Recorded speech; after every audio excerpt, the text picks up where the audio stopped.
Final account मध्ये adjustment आपण पाहत आहोत. ॲडजस्टमेंटचा अभ्यास चालू आहे आपला.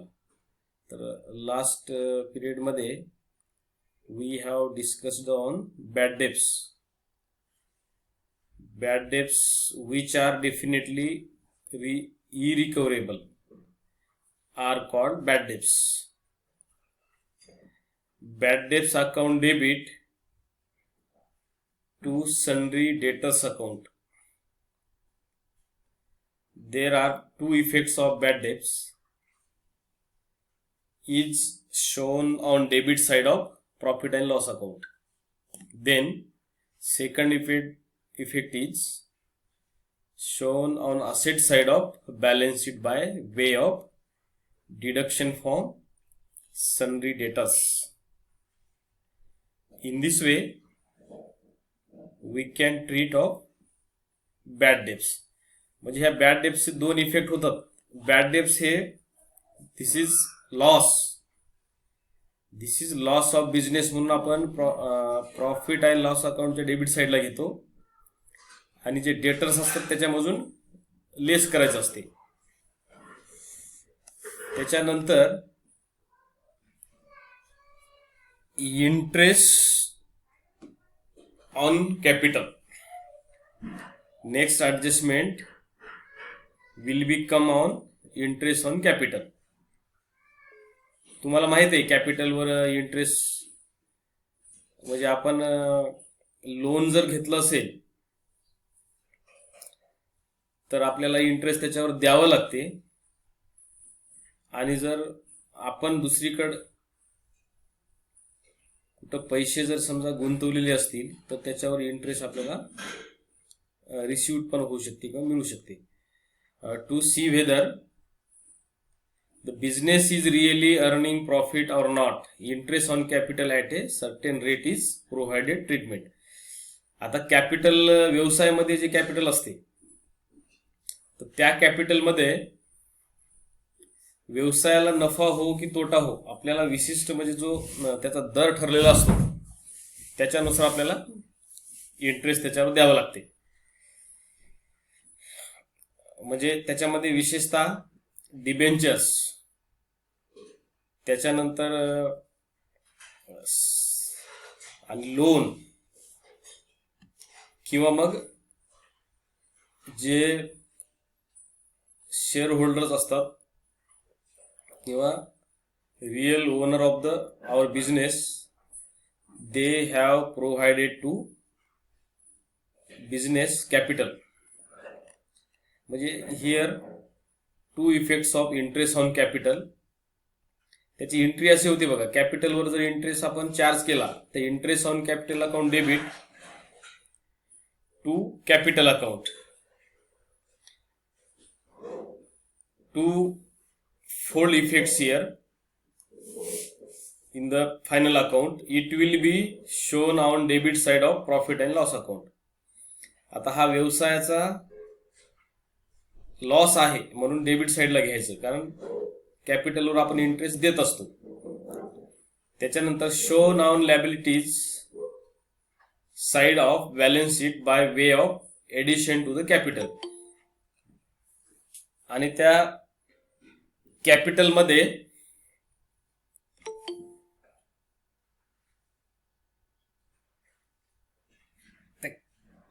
काय होते माहिती आहे का, ऍड होते म्हणून ते लायबिलिटी साईडला आपण कॅपिटल घेत असतो सुरुवातीला. तर त्याच्यामध्ये हे इंटरेस्ट ऍड करायचं असते. म्हणजे दोन ठिकाणी असा इफेक्ट होतो, एक प्रॉफिट अँड लॉस अकाउंटच्या डेबिट साईडला लॉस म्हणून आणि लायबिलिटी साईडच्या असेट साईडच्या लायबिलिटी साईडला म्हणजे कॅपिटलमध्ये ऍड करायचं. तर अशा पद्धतीने याचे देर आर टू इफेक्ट्स. त्याच्यानंतर इंटरेस्ट ऑन ड्रॉविंग्स. ड्रॉविंग्स म्हणजे उचल. Interest on drawings is charge from proprietor as drawing reduce capital. आता काही जे मालक असतात किंवा पार्टनर्स असतात व्यवसायाचे ते काही उचल घेत असतात तर त्याच्यावर पण व्याज व्यवसायाला मिळत असतो. म्हणजे हे असं, interest on driving is charge from proprietor as a driving reduce capital treatment as follows here. Driving account debit to interest on driving's account with fold effect will be two effects here. It will be shown on credit side of profit and loss account. आता जर समजा व्यवसायामधून आपण जर उचल दिलेली असेल तर ती उचल घेतात किंवा त्याच्यावर आपण व्याज आकारतो, म्हणजे वी रिसिव्ड इंटरेस्ट, म्हणून दॅट इज प्रॉफिट, किंवा त्याला आपण it will be show credit side of profit and loss account. तुम्हाला माहिती आहे की प्रॉफिट अँड लॉस अकाउंटच्या क्रेडिट साइडला आपण जे इन्कम्स अँड गेन्स असतात त्याचं रेकॉर्ड आपण मेंटेन करत असतो. त्याच्यानंतर on liability side of balance sheet by way of addition to the driving which are ultimately deducted from the capital. आणि ते कॅपिटल मधून लायबिलिटी साइडला कॅपिटल मधून आपण लेस करत असतो ते ड्रायव्हिंग्स. तर अशा पद्धतीनं ऍडजस्टमेंट मध्ये जे आयटम्स देतात त्याचे कंपल्सरी दोन त्याचे परिणाम आपल्याला किंवा दोन त्याच्या नोंदी या ठिकाणी आपण करत असतो. त्याच्यानंतर आहे provision for doubtful debts. It is a provision created to cover any possible loss on account of bad debts likely to occur in future. तर कधी कधी काय होते माहिती आहे काय, आपण बरेचसे उधाऱ्या म्हणजे प्रत्येक व्यवसायामध्ये ऑन क्रेडिटचे व्यवहार हे कंपल्सरी असतात. मग अशा वेळेस काय होते माहिती आहे का की एक प्रोव्हिजनच असते त्याच्यामध्ये की एवढे टक्के आपले पैसे हे बुडतील किंवा बुडणार असतील असं त्याच्यामध्ये मेन्शन केलेलं असते. म्हणजे एक प्रोव्हिजनच केलेली असते, प्रोव्हिजन फॉर डाउटफुल डेब्ट्स, म्हणजे जे की जी उधारी रिकव्हर होण्याची पॉसिबिलिटी फार कमी आहे किंवा हे पैसे बुडण्याची शक्यता आहे इन मराठी. तर अशा पद्धतीने हे प्रोव्हिजन केलेलं असते. तर त्याला ट्रीटमेंट कसं करायचं बघा. Profit and loss account debit to provision for doubtful debts account, अशा पद्धतीचं जर्नल एंट्री होते. मग ते आपण प्रॉफिट अँड लॉस अकाउंटच्या डेबिट साईडला काय घ्यायचं, to provision for doubtful debts असं त्याचा रेकॉर्ड करायचा. आणि जे लेजर जर असेल तर provision for doubtful debts account असेल तर त्याच्या क्रेडिट साईडला प्रॉफिट अँड लॉस अकाउंट हे ऑटोमॅटिकच येईल. म्हणजे जर्नलच्या विरुद्ध लेजर असं त्याचं रेकॉर्ड होईल, लेजर. आणि there are two effects accounts will be in the final account of balance sheet. First is on debit side of profit and loss account और by way of addition to bad debts old provision for doubtful debts at the beginning of the year will be deducted. म्हणजे तुम्ही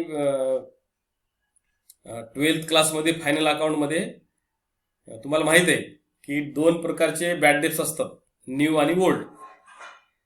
तर ते old जे असतात तर त्याच्यामधून हे न्यू काय करायचं असतं, म्हणजे old provision doubtful debts beginning for the year will बी, म्हणजे ते ओल्ड काय होतात माहिती आहे काय, न्यू मधून मायनस केले जातात. म्हणजे थोडक्यामध्ये आपण बॅड डेब्ट्सचं जे काही जस्टिफिकेशन आहे किंवा त्याचा रेकॉर्ड आहे आपण प्रॉफिट अँड लॉस अकाउंटच्या डेबिट साईडला घेत असतो, कारण bad debts is related to profit and loss account. Then debtors of asset side of balance sheet, म्हणजे असेट साईडच्या बॅलन्स शीटच्या असेट साईडला एक त्याचा इफेक्ट होतो डेटर्स मधून, आणि त्याच्यानंतर प्रॉफिट अँड लॉस अकाउंटच्या डेबिट साईडला एक बॅड डेब्ट्सचा हा इफेक्ट होत असतो. तर अशा पद्धतीनं बॅड डेब्ट्स हे प्रॉफिट अँड लॉस अकाउंटच्या डेबिट साईडला घ्यायचे. त्याच्यानंतर बॅलन्स शीटच्या त्या show on asset side of balance sheet by way of deduction from sundry debtors deducting further bad debts if any. आता त्या सन्ड्री डेटर्स मधून हे डिडक्शन करायचं असते किंवा त्याच्यामधून मायनस करायचं असते, लेस कमी करायचे असतात. कारण ते तेवढे येणारे नसतात असं. त्याच्यानंतर आहे loss of stock by fire. The position of business may be all the stock is fully insured. आता आपला जो क्लोजिंग स्टॉक असतो किंवा ओपनिंग स्टॉक असतो, आपण ट्रेडिंग अकाउंटच्या डेबिट साइडला वी रेकॉर्ड